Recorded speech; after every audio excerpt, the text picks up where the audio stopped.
सहकार आणि राजकीय पटलावरील एक मुरब्बी व्यक्तिमत्व म्हणून ज्यांना ओळखलं जातं ते म्हणजे कुंभी सहकारी बँकेचे अध्यक्ष व जिल्हा दूध संघाचे अर्थात गोकुळचे संचालक अजितजी नरके। आज त्यांचा वाढदिवस। टीव्ही नेक्स्ट मराठी तर्फे सर्वप्रथम त्यांना वाढदिवसाच्या हार्दिक शुभेच्छा। या विशेष कार्यक्रमामध्ये घेऊया त्यांच्याच कार्याचा काहीसा आढावा।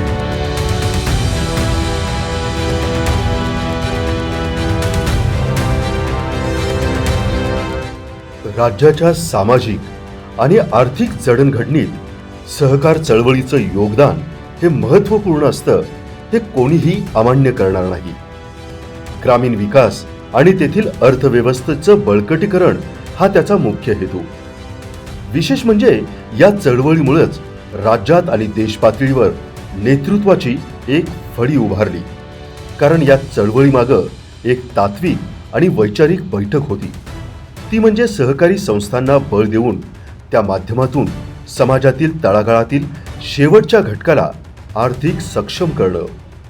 काळाच्या ओघात असेच नेतृत्व पुढे आलं, ज्याने अशा संस्था स्थापन करून गरीब, गरजू, सर्वसामान्य जनता व शेतकऱ्यांना केंद्रस्थानी मांडलं। खऱ्या अर्थानं त्यांच्या आर्थिक सबलीकरणाचे, कल्याणाचे प्रयत्न केले, जेणेकरून आपल्या कार्यक्षेत्रातील आर्थिक चक्राला गती देऊन सर्वांगीण विकासाला हातभार लावला। सहकार चळवळ आणि विकास या सर्वांच्या पार्श्वभूमीवर अजित नरके यांचं नाव मात्र अग्रक्रमानं घ्यावं लागेल। सहकारी बँक, साखर कारखाना, दूध संस्था, सोसायटी, शिक्षण संस्था आणि विविध उद्योगांच्या माध्यमातून ग्रामीण व शहरी भागातील असंख्य गरजूंना त्यांच्या प्रगतीसाठी त्यांनी हातभार लावला। त्यांना आर्थिक सक्षम बनवलं, स्वयंपूर्ण केलं। सहकार, शिक्षण, शेती, क्रीडा, उद्योग व सामाजिक संस्था या सर्व क्षेत्रात लीलया संचार करीत अजित नरके यांनी सर्वांना आपलंसं केलं। कोणत्याही क्षेत्रासाठी, विकासासाठी, लोककल्याणकारी योजनेसाठी ठोस नियोजन, दूरदृष्टी, तर्कशुद्ध विचारसरणी ही महत्त्वाची असते। समाजाच्या सर्वांगीण उन्नतीचा विचार हा महत्त्वाचा असतो आणि यासाठी हवे असते अंतःकरणात समाज हिताची तळमळ, जी व्यक्ती केवळ शब्दांच्या बुडबुड्यांपेक्षा कृतीतून व्यक्त होते। भक्कम आर्थिक पायावरती उभा असणारा समाज हा घडत असतो। समाज देखील त्याकडे आधार म्हणून पाहत असतो। त्या व्यक्तिमत्वात आपला नेता शोधत असतो। म्हणूनच कार्यकर्त्यांच्या मनातील भावना अचूक ओळखण्याची कमालीची क्षमता असणाऱ्या अजित नरके यांचं व्यक्तिमत्व सर्वांपेक्षा खुलून दिसतं। ते त्यांच्या या मूळ स्वभावामुळेच। ग्रामीण असो वा शहरी, या दोघांच्या आर्थिक व सर्वांगीण उभारणीसाठी, त्यांना स्वयंपूर्ण बनवण्यासाठी स्वतःच्या पलीकडे जाऊन त्यांना निस्वार्थीपणे मदतीचा हात देण्याचा दिलदारपणा नेत्यांमध्ये असावा लागतो। तो अजित नरके यांच्याकडे आहे हे निश्चित। एखादं अवघड समीकरण सोडवायचं असेल, मग ते राजकारणातलं असो, समाजकारणातलं असो अथवा सहकारातलं असो, उद्योग व्यवसाय अथवा अन्य क्षेत्रातील असो, ते समीकरण सहजतेनं सोडवण्याची हातोटी कुणापाशी असेल तर अजित नरके यांच्याकडेच। त्यांची प्रचिती कित्येकांना अनेक वेळा आली आहे। राजकारणात बुद्धिमत्ता नेहमी महत्त्वाची भूमिका बजावते। नेता हा जन्मावा लागतो किंवा परिस्थितीमुळे तो तयार होतो, हा वादाचा मुद्दा बाजूला ठेवूया। परंतु अजित नरके यांनी मात्र आपल्या नेतृत्वाची चुणूक अनेक सहकारी संस्था, विधानसभा, लोकसभा या निवडणुकीत वेळोवेळी दाखवून दिले। राजकीय ध्रुवीकरण, समझोता अशी किचकट गणितं सोडवून उत्तरापर्यंत ते पोहोचतात आणि हे अनेकदा त्यांनी सिद्ध केले। राजकीय परिस्थितीचे अचूक विश्लेषण, स्ट्रॅटेजिक विचार करण्याची क्षमता, सकारात्मक दृष्टिकोन, परिणामकारक नियोजन एखादं विजन सत्यात उतरवण्यासाठी घ्यावं लागणारं परिश्रम, थोडक्यात नेत्याला आवश्यक असणारे सर्व गुण त्यांच्या ठायी ठायी भरलेले आहे.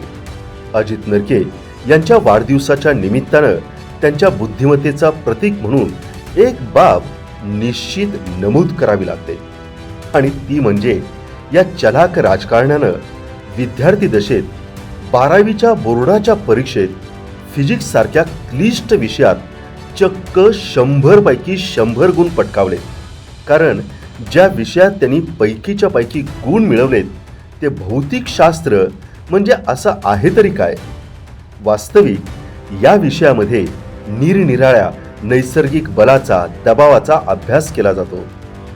सध्याच्या दबावाच्या राजकारणात त्याचा त्यांना उपयोग होत असेल असं गमतीनं म्हणावंसं वाटतं. कुंभी कासारी सहकारी साखर कारखान्याचे संस्थापक अध्यक्ष दिवंगत DC नरके यांचा वारसा अजित नरके यांना लाभला. अत्यंत द्रष्टेपणानं, नियोजन आणि शिस्तबद्धरित्या आपल्या भागाचा प्रचंड कायापालट त्यांनी केला. सहकाराचं मोठं जाळं विणलं. अजित नरके यांचे ज्येष्ठ बंधू आमदार चंद्रदीप नरके तो वारसा पुढे चालवत आहेत. राजकारण आणि प्रशासनावरील पकड याचं बाळकडू त्यांना घरातूनच मिळालं. आमदार चंद्रदीप नरके यांच्या आजपर्यंतच्या राजकीय वाटचालीत त्यांनी अत्यंत महत्त्वपूर्ण आणि मोलाची भूमिका बजावली. कारण मुळातच त्यांचा राजकीय पाया हा भक्कम होता. वयाच्या 18व्या वर्षी अजित नरके यांनी राजकीय आखाड्यात पहिलं पाऊल टाकलं. शिवाजी विद्यापीठ स्टुडंट काउन्सिलचे ते अध्यक्ष होते. स्टुडंट काउन्सिलचे देशातील सर्वात कमी वयाचे अध्यक्ष होण्याचा मान हा त्यांना मिळाला. विद्यार्थ्यांच्या अनेक ज्वलंत प्रश्नांना त्यांनी वाचा फोडली, त्यावर निर्णय घ्यायला भाग पाडलं आणि त्यापुढच्या काळात कुंभी बँकेच्या माध्यमातून शेतकऱ्यांना शेतीपूरक उद्योगधंद्यांना कर्ज पुरवठा केला. तरुणांना उद्योगासाठी अर्थसहाय्य केलं. उच्च शिक्षणासाठी कमी व्याज दरात विद्यार्थ्यांना कर्ज उपलब्ध करून दिलं. रिक्षा व्यावसायिक असो अथवा अंबाबाई मंदिर परिसरातील छोटे व्यावसायिक असतील, या सर्वांना त्यांनी आपल्या बँकेमार्फत अर्थसहाय्य पुरवलं. एकमेका सहाय्य करू अवघे धरू सुपंत या संत तुकाराम महाराजांच्या वचनाप्रमाणे समाजातील गरजूंना मदत करून त्यांच्या जीवनात आमूलाग्र बदल घडवून आणला. केवळ संस्कारिक व्यक्तीच असं करू शकतं. प्रत्येक गरजूंच्या जीवनातील छोटे छोटे बदल समाजामध्ये मोठा बदल घडवत असतात. त्यांची ही वैचारिक बैठक पक्की आहे. त्यांच्या या दीर्घ राजकीय प्रवासात त्यांच्या कुटुंबियांची, विशेषतः त्यांच्या सुविद्य पत्नी शिल्पा नरके व चिरंजीव राजवीर यांची खंबीर साथ आहे. लोककल्याणासाठी, सर्वांगीण विकासाचं ध्येय गाठण्यासाठी प्रत्येक नेता धडपडत असतो. यात काही यशस्वी तर काही अयशस्वी ठरतात. पण ज्या नेतृत्वाला आपल्या अंगभूत गुणांची जाणीव असते, धैर्य, चिकाटी, आत्मसन्मान, स्वाभिमान, प्रशासनाची जाण, तर्कशुद्ध विचारसरणीची जोड असते, तो नेता यशस्वी ठरतो. निश्चितच हे सर्व गुण अजित नरके यांच्याकडे आहेत. वाढदिवसाच्या या टप्प्यावर त्यांच्या भावी स्वप्नांना बहर येऊ दे, याच त्यांना शुभेच्छा.